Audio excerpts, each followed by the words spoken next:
阳春3月，春暖花开，又到了桃花、荠菜花盛开的季节。盛开的桃花、荠菜花在风中摇曳。3月的风吹开了万物，春天的温柔挂满了枝头。我喜欢桃花和荠菜花淡淡的清香。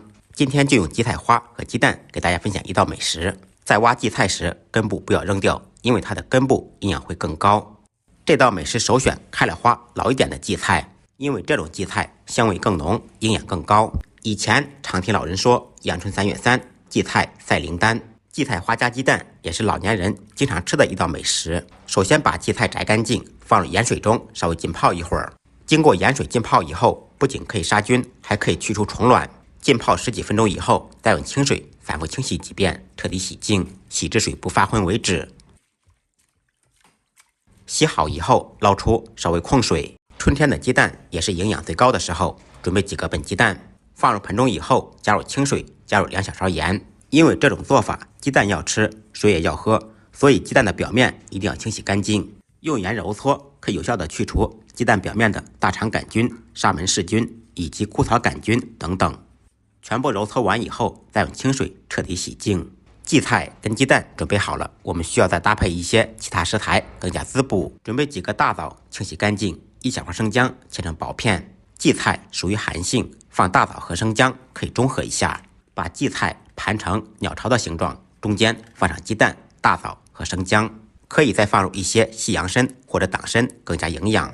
然后加入没过鸡蛋的清水，水稍微多加一点，因为煮出来的汤才是精华。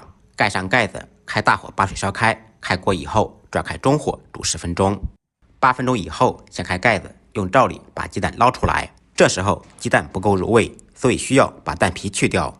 鸡蛋捞出以后放到冷水中浸凉，经过热胀冷缩以后，蛋皮很容易剥掉。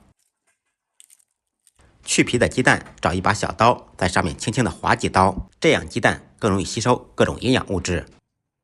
全部处理干净以后，把鸡蛋重新放入锅中，再次盖上盖子，开大火烧开锅。开锅以后转开中火煮5分钟。鸡蛋中含有丰富的卵磷脂，而卵磷脂它是我们神经发育的重要组成部分。而荠菜含有丰富的蛋白质、膳食纤维以及各种维生素。荠菜和鸡蛋搭配食用，可以说是好处多多。煮出来的汤有淡淡的清香味，喝起来比较鲜甜。经常熬夜、失眠、睡不好觉的，可以试着做一下，也可以搭配鸭蛋、鹅蛋来制作。记得以前小时候，每到这个季节，爸妈经常做给我们吃。现在父母老了，我们作为儿女，要经常陪在他们身边，陪他们赏花，给他们做各种美食。再忙再累，记得常回家看看。